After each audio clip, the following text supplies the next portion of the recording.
Hey people, today I'm doing a sump reseal on this 2012 Cruze. This is fitted with the 1.8 engine. It's already been degreased off and it's driven around for a little while just to find the source of this leak. And it's definitely coming from this sump area here, also at the back of the engine in the same sort of spot. So we're going to pull this sump off, reseal it and put it back and then check for leaks. Heading up just in the engine bay here, just going to remove this air box and lift this engine up slightly just so we've got a little bit more room when we go to remove the sump. So get the connector off here, pop that out,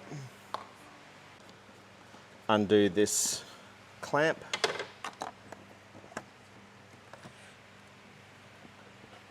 just pop the air box up.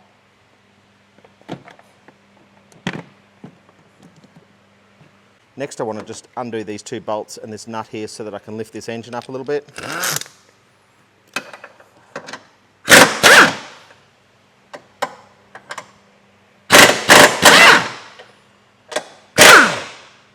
Now with this engine support bar, if you don't have access to one of these, there's a couple of other alternatives. You can jack the engine up and then just put like a block or something under here.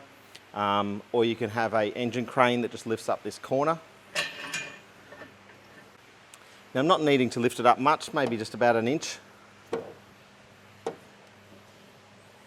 So you can see here it's now off this, the weight's off this engine mount. I might just go a fraction more.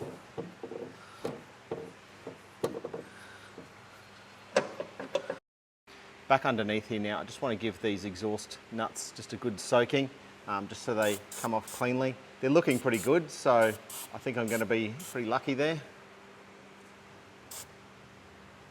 And because I'm taking the whole front section off, we'll do these ones here as well. While that's soaking in, I'm just going to drop the oil.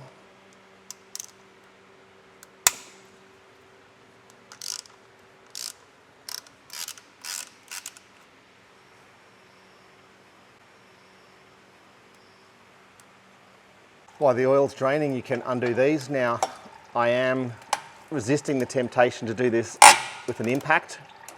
I just want to do them slowly, just so I'm sure they come off without snapping.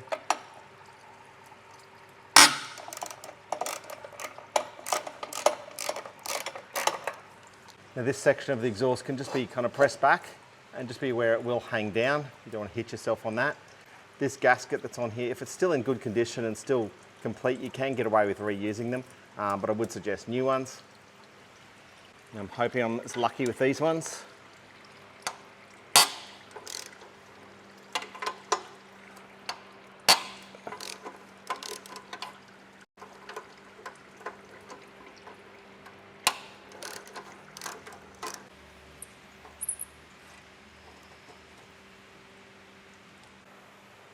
If you haven't done it already, this O2 sensor needs to be unclipped. Now, I've spent a little bit of time off camera here unclipping mine because this one here looks to be the long corded O2 sensor. And they should only have a short cord here, so this cord was just wrapped around several things. Hopefully your cord's a little bit shorter. Hey look, it's not wrong, but it's not right either. But we'll keep it in there because it hasn't been causing any issues. Going to undo these two nuts that secure these little exhaust mounts in place.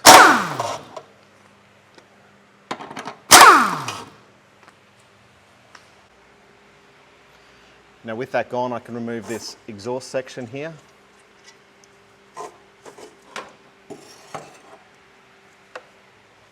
The oil's been draining for about 5 minutes now.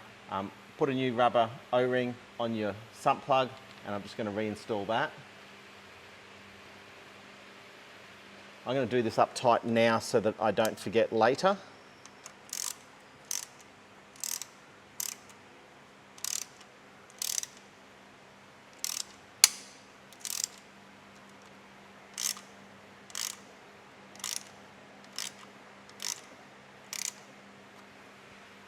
you kidding me? Okay, unexpected twist to this video. In reinstalling this, the threads in here are obviously quite damaged and weak. I certainly didn't put much force on that and it's just started to shear those threads out. So I'm just going to run that in there to stop some drips. And I'll see if I can get a new or a second-hand sump. We'll figure out what we're going to do there. But either way, it's got to come off. Next, I'm just going to undo these bolts that are here. There should be one here, so we'll see if we can get another bolt for that. I'll see why that one's missing. These are a 15mm bolt.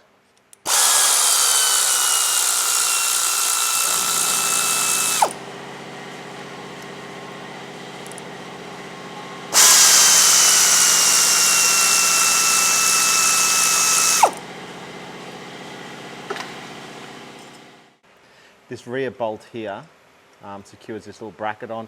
You can take, there's an 18mm nut up here, you can take that off, or you can just kind of just bend it and move it out of the way.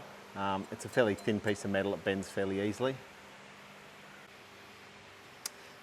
Now that my oil's drained out, I do want to take the dipstick tube out of the way, so I do need to zip back up under the bonnet. Back on top now, I just want to remove this bolt that's securing this tube in place.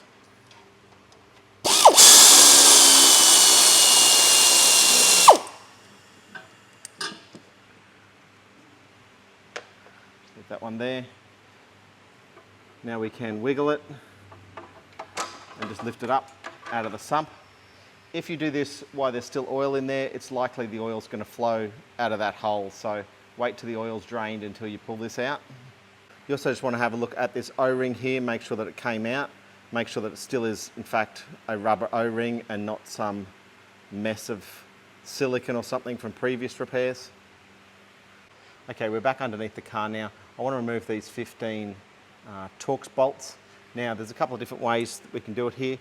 We can use a Torx socket. It's a E10 socket. You can use an 8mm just general socket and it will fit quite snugly on there.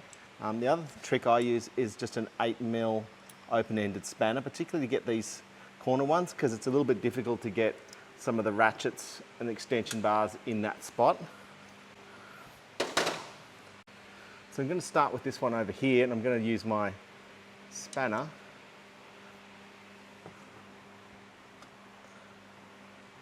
Once we crack that tension off, hopefully they come out fairly easily.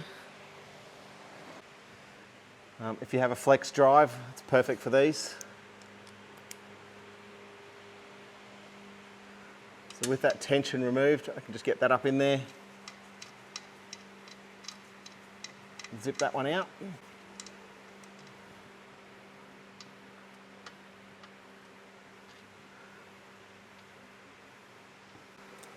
Just doing the one right at the back here now. So I've managed to get this one here on the front, the equivalent spot on the rear. Now there's one in about the centre of those two. I can't get a spanner onto it, so we're going to try that with the socket. It's pretty hard to get this on camera, and I'm trying to avoid taking off more than I need to.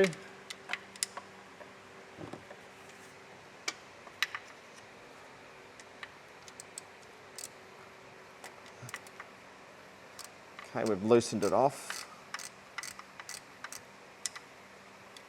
Just got to run it all the way out.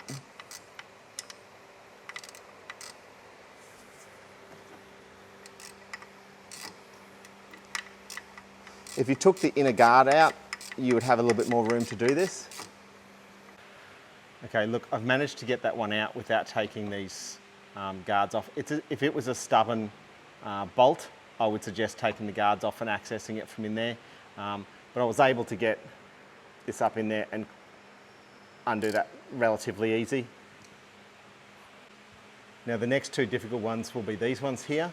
You're going to need some sort of a long extension, and this is why I prefer to use this long socket rather than my E10, because my E10 doesn't fit up into that space.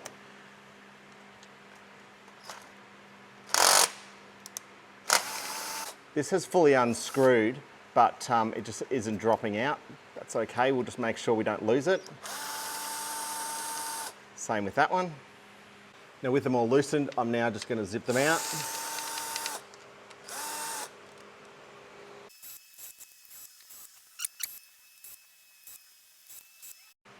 With all those bolts now removed, although the two are still stuck up in there, they will drop out when we take this off.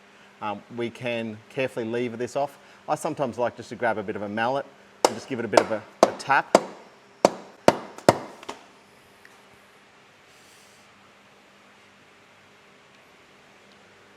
As you do this, you can usually hear the sound begin to change as it comes free. Start to come off on the front there. And now we'll pull this out. This little part here is what it gets stuck up on. Notice also that this oil catcher or oil filter thing here stuck up in there. We want to pull that out. We don't want that damaged at all. Now we can take this away.